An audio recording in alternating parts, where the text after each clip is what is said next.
来关心芬太尼是一种功效性的鸦片的止痛药啊，通常是用伫癌症也是重大伤病患者。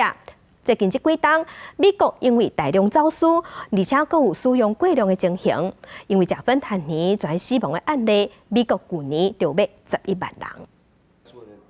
对鸦片类药物芬太尼食掉的患者马丁，伫镜头展示手骨、骹腿的伤口，一个一个那亲像皮肉烂起的裂痕，是因为无意中使用着含着大型动物用强烈镇静剂塞拉嗪的毒品。Very strange, like eats up your flesh, like crocodile. And with xylazine, you just don't feel it.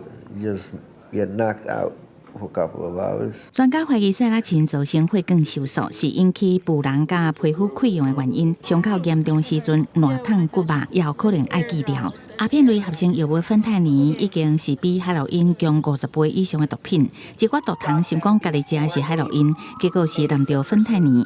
即马毒品制作者为着延长药效，伫网络顶较好买到的塞拉嗪染入去芬太尼，也是海洛因。治疗长时间一直困，行动真慢，所以也叫做强势药。过量时阵，鸦片的解药啊，纳洛酮也无法度解救，增加致命危机。执法单位当拍拼防止塞拉嗪更较普及。法新社报道，美国芬太尼过量致死死亡的人数，去年升悬到将近11万人的历史新高。塞拉嗪过量的受害者3年来增加10多倍，达到3000多人。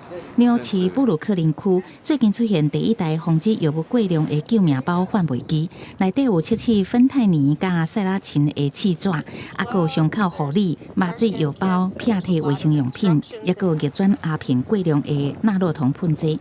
纽约检察官是烦恼美国家己对毒品的防治做了无够。公司新闻，施会长编译。有5个